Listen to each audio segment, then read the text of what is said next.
To innovate effectively, we need the right tools. And in my opinion, one of the most crucial tools for innovation is what's inside our heads, and that's our mindsets. So I'm a huge believer of protecting our mindset.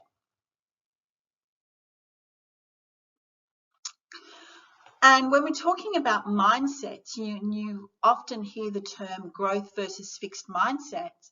And which one do you have? To come up with ideas and to foster ideas in others, a growth mindset is ideal. If you believe your talents can be developed through learning new things, hard work, effort, good strategies, and input from others, then you've got a growth mindset. Carol Dweck did a lot of work in growth mindsets, and that was her findings from doing research with children. And a person with a fixed mindset has a different viewpoint. They believe they can't change or grow, and their innate talents are gifts that they were born with, and that's it. That's all they got. Nothing more. The value of having a growth mindset is that when people put energy and effort into learning new things and into developing themselves and those around them, then they can impact on themselves, their self-esteem, and others in their immediate workplace environment. So this is really about, do you have a lifelong learning mindset? Because that helps with your growth mindset. Remember, we are affected by those people that we surround ourselves with. So if we surround ourselves with people with growth mindsets, and we can contribute to fostering a culture of professional learning where people put their energies into learning new things, coming up with solutions to complicated problems, and trying to make improvements to workplace practices rather than complaining about them. With a growth mindset, there's a belief that we can learn, we can change, we can innovate, and we can improve our situation. And this is really, really important in my view. To effectively innovate and to lead in innovation management, it's important to protect your mindset and to keep it in the growth. What I want to do is share some tips with you in recognizing when we slip back into our fixed mindset. And I personally believe that we all do. I think we all, many of us want to be in a growth mindset, and sometimes we can't become, I guess, a little complacent and, comfortable. And we find ourselves moving towards that fixed mindset. So I think it's really about building self-awareness, being aware of our triggers, being aware of our habits and our patterns of behavior. Recognizing those times when we don't feel as capable as we should, recognizing times when we might feel threatened or unworthy, or we find ourselves reacting defensively towards somebody. When these kinds of things happen, this is our fixed mindset taking control. So if we want to take back control of our own minds and to improve our growth mindset, then we have to be aware first.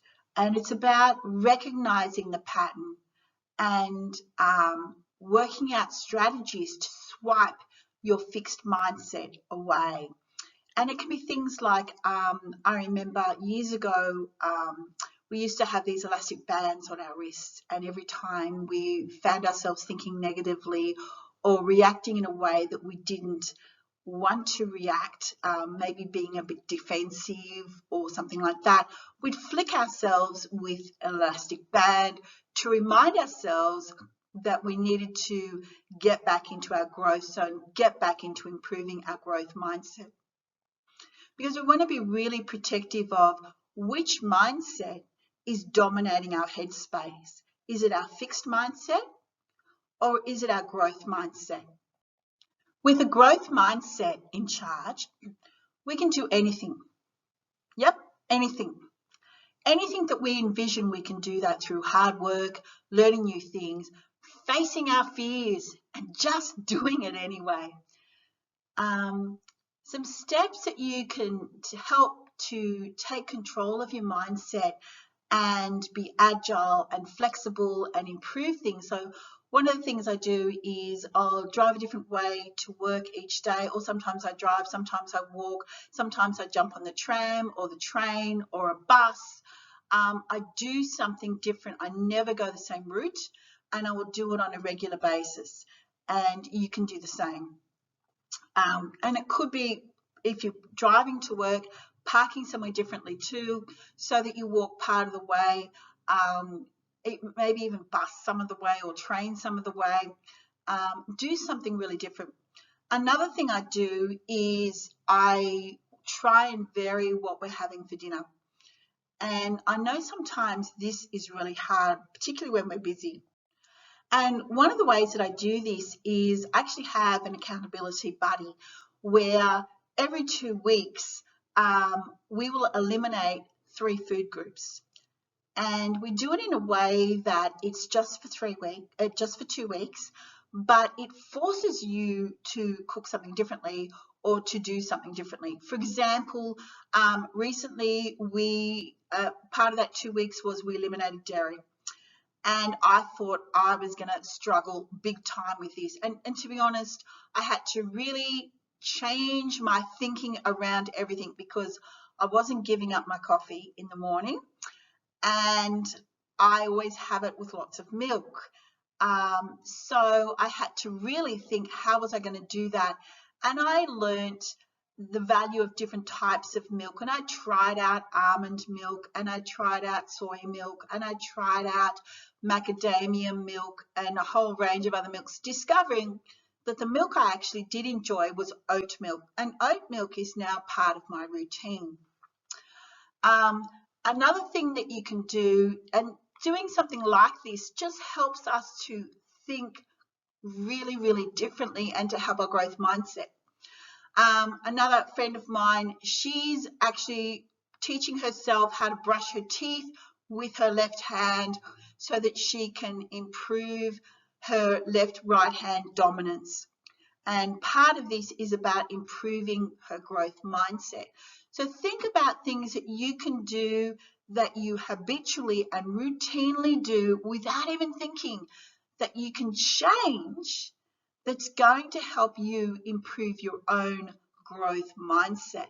Because after all, you want to protect that growth mindset, because that mindset you have, it's what's going to help you to innovate and move your team faster and healthier and happier and stronger through innovation management.